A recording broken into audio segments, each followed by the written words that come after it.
Hello, I'm Jen Grice, author of the book You Can Survive Divorce. I'm a divorce mentor and empowerment coach, guiding women to surviving and thriving after divorce. You can find out more about my ministry and my book at jengrice.com. I have all the resources, tools, and encouragement that you need to get through this foreign territory we call divorce. So today I'm answering a question that I often get. Ladies ask me several questions actually about raising children with a narcissist, about parenting after divorce, and how to help their children navigate this path to healing, especially with a self-centered, toxic person for a parent. So this is a very involved question that each of us will do very differently, and I'll try to address some just main issues in a second. But if you'd like to meet with me to discuss your unique set of circumstances, you can purchase a consult at jengrice.com/consult. But for today, I'm going to be sharing the basics of teaching your children about narcissism and add a little bonus if you stick with me to the end about preventing your children from becoming a narcissist.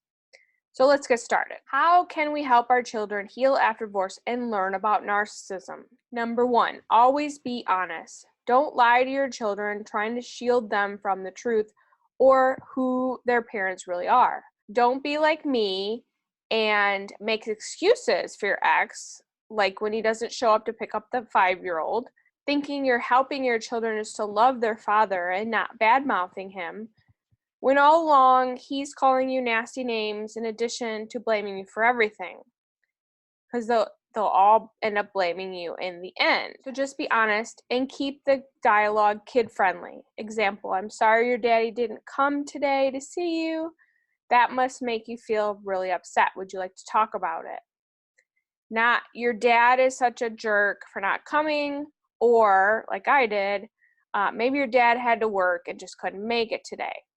Those are big mistakes. Teach compassion, not hate, but also don't enable. I'm sure there's tons of other examples, but I'll just keep it at that and remind you, you could make a consult with me to talk about your circumstances. Number two, show your children examples of healthy families and healthy relationships. Do you see how Johnny's family treats each other? That's healthy behavior. Being kind to one another and not yelling or screaming or belittling other people. That's what I'm trying to make our house like too. Give examples of kindness and meanness so they know the difference. Also show them examples of somebody being manipulative. Ask them how that makes them feel and what somebody could say differently in a healthy way so that they know how to talk to other people as well. And when you see abuse or someone being rude, ask what the child thinks of that person's behavior. How are they talking to the other person? Let them know it's not right, and we shouldn't talk to people like that, especially people we say we love. Lastly, set boundaries and limits in your home and stick to them. Be the good, emotionally healthy example that they need, even if that means you're healing slowly and learning. Tell them, I'm having a hard time getting off the emotional roller coaster that was our home before the divorce, and I'm working on making things better now. I hope you'll work with me and make this home our safe haven from abuse. Also, don't allow your children's hurt to hurt you. As an empath, like I shared in another video, I know this is hard. Don't get sucked into the drama or dysfunction. You and your kids are on that emotional roller coaster, and it takes some time to get off. And you just have to keep working on it. And you have to stop and keep still, even when they're not. You must remain grounded. They won't understand why they react with anger after watching their father do it for many years. But that doesn't mean you have to take it. Walk away until they can talk to you in a calm manner. Lastly, let go of resentment for what your ex is doing with or without your children. Get to the point of indifference for whatever he's doing.